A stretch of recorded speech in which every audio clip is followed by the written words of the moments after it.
Salut tout le monde, avant de commencer la vidéo, je tiens à préciser que celle-ci sera en audio. En effet, moi je suis aveugle, donc c'est compliqué de me filmer. Là j'ai réussi, mais je vais pas rester dans cette position 20 ans. Donc du coup, je vous retrouve pour la vidéo en audio. J'espère que le contenu, lui, restera le même pour vous. Goodbye.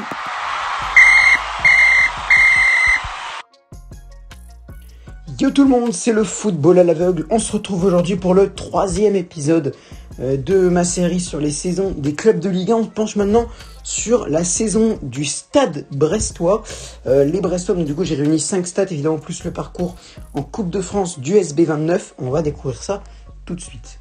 Alors pour commencer, évidemment, le classement général brestois, il n'est pas franchement fameux, hein, malgré le début de saison quand même très intéressant du SB29. Ils n'ont fini que 17e avec 41 points. Et même à la 38e journée, pendant 10 minutes, ils se sont retrouvés sur la place de barragiste. Et c'est finalement Andy Delors, avec son deuxième but avec Montpellier face au FC Nantes, qui a permis au Stade Brestois et à Lorient aussi d'ailleurs, même si Lorient avait déjà sauvé grâce à son égalisation face au RC Strasbourg, a permis à Brest de se sauver de la 18e place. Et quand même, les Brestois ont fini 17e, ce qui n'est pas franchement, selon moi, révélateur par rapport à leur saison. Franchement, Brest était quand même au niveau, surtout la première partie de la saison, était quand même plus élevé le niveau brestois le niveau de jeu brestois n'était pas équivalent selon moi à une 17e place, plutôt carrément à une 10e, 11e place. Vraiment, le jeu brestois avait déjà été France Football avait déjà été élogieux envers le jeu du Stade Brestois, et moi aussi, hein, il y a plusieurs fois où j'ai dit plusieurs fois que le jeu du Stade Brestois était quand même intéressant. Bref, on en reviendra tout à l'heure. Donc du coup, le classement général 17e avec 41 points, avec 1 point derrière le FC Lorient et 1 point devant le FC Nantes, et c'est donc le but de Andy Delors qui a sauvé les Brestois. Le meilleur buteur des Tizef, c'est Steve Mounier, l'international béninois, a inscrit 9 buts. Il est juste devant Franck Honora, notamment avec 8 buts. Au niveau des passes, alors c'est vrai que le nombre de buts est assez élevé.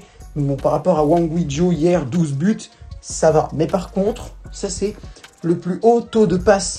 C'est 7 passes décisives. On en avait eu 5, je crois, avec Angers, avec Yacine Adli, et on en avait eu seulement 3 avec Pierrick Capel à Angers. Et ben là, on en a 7, c'est quand même pas mal, 7 passes décisives pour Romain Perrault, le défenseur central brestois. Vraiment, Romain Perrault, il a assuré sur ce coup-là.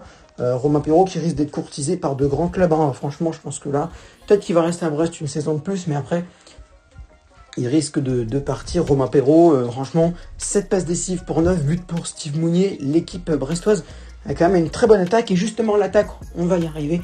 La meilleure attaque de Brest, c'est quand même 50 buts. 50 buts, hein, franchement, c'est le total le plus élevé depuis qu'on a commencé cette série avec Angers et Bordeaux. Le plus haut total hier, c'était 42 avec Bordeaux. Bah là, c'est du 50.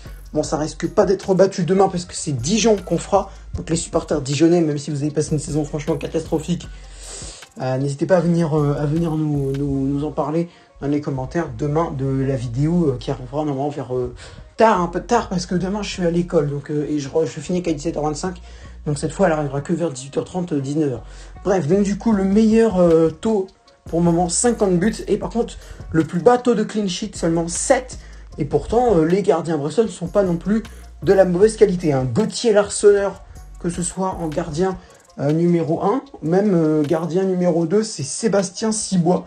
Sébastien Cibois qui a été beaucoup critiqué, pour moi injustement. Alors des fois à juste titre, ouais, mais selon moi, il y a certaines fois, il a quand même été franchement intéressant. Surtout qu'au niveau du comportement, il y en a très peu qui font ça, j'ai remarqué. Mais tu vois, par exemple, il a fait un mauvais match face à Lyon. Il est fautif de la défaite brestoise face à l'Olympique Lyonnais. Et ben, il s'est excusé sur Instagram. Il a pris la responsabilité. Et ben, moi, ça, c'est un truc que je trouve très bien. Parce que j'ai pas noté non plus énormément de gardiens qui le font. Donc voilà. Alors, c'est sûr que le mental le comportement, c'est très important, même si c'est pas ultra important. Mais c'est quand même à noter, à voir. Cibois, intéressant.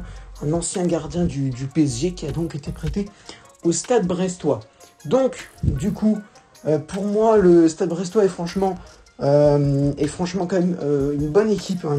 Je trouve, comme j'ai dit au début de la vidéo, ils ne méritent pas leur 17e place. Après, c'est sûr qu'au vu de la seconde partie, peut-être la 10e, 11e place n'est pas la bonne. Mais franchement, 14e, 15e, 13e, même 13e, 14e, 15e, c'est franchement pas mal pour Brest. Là, ils ont fini 17e parce que sur la fin de saison, ils se sont complètement écroulés. De même qu'en Coupe de France, d'ailleurs, on va y arriver. Le parcours en Coupe de France du Stade Brestois a été franchement honorable par rapport à ce qu'ils ont fait les précédentes années en CDF. Là, ça va. Et puis, ils n'ont pas trop eu de chance. Donc voilà, en 32e de finale, ils ont affronté Rodez Aveyron, un club de Ligue 2 donc, qui est dans l'Aveyron, comme son nom l'indique. Et le Stade Brestois s'est imposé 2-1. Donc pour une fois qu'ils passent un tour de Coupe de France, c'est quand même pas mal. Et en 16e de finale, pardon, ils sont tombés, ouais, bon là, c'est un peu plus compliqué. Ils sont tombés sur le PSG et le PSG s'est imposé 3-0, je me souviens, avec un doublé de Kylian Mbappé. Donc le PSG s'impose 3-0 à Strasbourg, à Brest, pardon. Mais rien ne dit que les Brestois n'auraient pas pu passer aussi ce tour-là s'ils étaient tombés sur un adversaire un peu plus abordable. Donc voilà, c'est juste la malchance d'être tombé contre Paris directement qui a fait qu'ils se sont fait éliminer en 16e de finale. Après, il y en a qui arrivent à s'en sortir contre Paris. Mais bon, c'est un peu plus compliqué, donc voilà. Donc en tout cas, Brest, bravo. Le parcours en Coupe de France par rapport, comme je disais, aux années précédentes est franchement intéressant. Reste à voir pour la suite. De toute façon, Brest, c'était logique qu'ils fassent un bon parcours en Coupe de France. Je voyais pas Romain Fèvre, Gaëtan Charbonnier, Steve Mounier notamment, du coup, se faire éliminer dès les 32e de finale face à Rodez. Ils ont un peu galéré, mais dans mes souvenirs, face au Ruténois, ils ont un peu galéré, mais Brest est passé. Et c'est en 16e qu'ils se sont écroulés.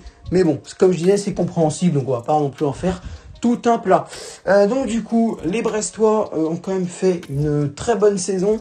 Une première partie intéressante, une seconde partie un peu moins bien, surtout sur la fin, avec des points franchement qui auraient pu être évités, franchement. Face à Metz, ils ont bien failli frôler la catastrophe, ils se sont imposés 4-2, à moins que ce soit... Attendez. Non, c'est Metz qui s'est imposé 4-2. Bah oui, c'est ça, c'est Metz. C'est Metz qui s'est imposé 4-2. Donc voilà, ces points-là, ils les ont évités.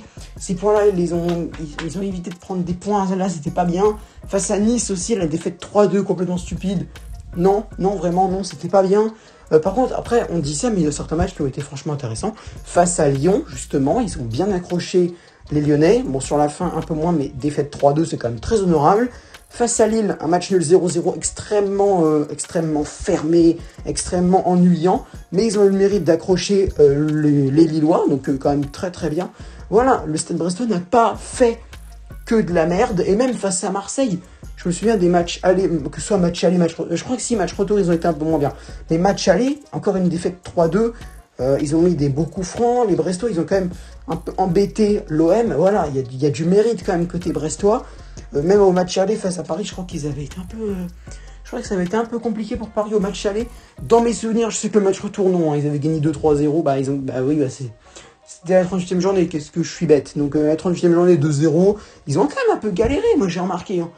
Ils ont un petit peu galéré avec le carton, le penalty de Neymar manqué, avec la bonne tactique de l'Arseneur. Cette saison de Brest, ils ont perdu des points bêtement, mais ils en ont gagné alors qu'on ne les attendait pas au tournant. Ça, c'est qu'ils en ont perdu beaucoup, ouais, d'accord, mais ils en ont gagné au moment où on ne les attendait pas, notamment face à Saint-Etienne. Après, sûr, c'est moins glorieux de gagner contre Saint-Etienne cette saison que d'accrocher Lyon, Marseille ou Lille. Mais Saint-Etienne, c'était mal parti, ils étaient menés 1-0, on disait, bon, ouais, ils vont encore perdre. Et doublé de Charbonnier, hop, Brest repasse devant et gagne. Donc, ça va, c'était pas non plus l'horreur pour la saison brestoise, comme je disais. Pour moi, ils ne méritent absolument pas d'être 17e. Après, oui, ils n'ont pas fait une saison de ouf, mais ils ne méritent pas d'être 17e selon moi. Après, donc, voilà. Moi, c'est mon avis. Donc, n'hésitez pas à me donner votre avis dans les commentaires. Si cette vidéo vous a plu, n'hésitez pas à lâcher un petit like. Je rappelle les statistiques. Donc, classement général, 17e, 41 points. Meilleur buteur, Steve Mounier, 9 buts. Meilleur passeur, Romain Perrault, 7 passes. L'attaque, 50 buts. Et le gardien, 7 clean sheets seulement. 7, c'est très bas. Franchement, 7, c'est très bas. Le parcours en Coupe de France, victoire 2-1 face à Rodez en 32e de finale. Et défaite 3-0 face à Paris en 16e de finale. Donc voilà, n'hésitez pas à lâcher un like si la vidéo vous a plu. Si vous êtes un supporter lorientais, rennais, guingampais, n'hésitez pas à disliker la vidéo. Moi, franchement, je suis supporter guingampais. Mais je trouve la rivalité Brest-Guingamp, franchement, pas stupide. Parce qu'à ce moment-là, je trouverais la rivalité Paris-Marseille stupide. Et c'est pas le cas. Donc voilà, mais... moi, je m'en fous. Clairement, cette rivalité, moi, je la respecte.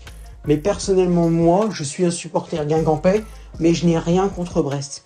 Je suis pas supporter brestois dans l'âme et dans le cœur et tout ce que tu veux. Mais Brest, j'ai rien contre eux, je peux regarder leur match, leur souhaiter d'aller le plus loin possible en Europe, leur souhaiter de ne pas descendre en Ligue 2. Vous l'avez vu pendant le live, j'étais pas super bien quand Brest était 18ème. Tu vois, après c'est sûr que le fait d'avoir un Brest Guingamp en Ligue 2 l'année prochaine, ça m'a plu. Mais bon, finalement, grâce à Andy Delors, il n'y a pas eu ça. Mais voilà, c'est que, voilà, donc n'hésitez pas à disliker la vidéo si vous êtes un supporter lorientais, rennais ou guingampais. Je rigole, hein. Non mais je rigole, bien entendu, je rigole. Bon, après c'est votre droit, mais... S'il vous plaît. Donc du coup, voilà, n'hésitez pas à partager la vidéo si vous êtes un supporter brestois. N'hésitez pas à commenter si vous avez des choses à dire sur la saison de votre club. Et même si vous n'êtes pas supporter brestois, hein, si vous avez un truc à dire, n'hésitez pas. Et n'hésitez pas à vous abonner en activant la cloche des notifications. On est à 206 abonnés actuellement. Merci, tout ça, c'est grâce à vous. Donc je pense que je vous dirai jamais assez merci, surtout dans la situation où je suis. Donc merci en tout cas de vous abonner, de me soutenir et tout et tout. Sur ce, c'était le football à l'aveugle. On se retrouve demain pour la saison du Dijon FCO.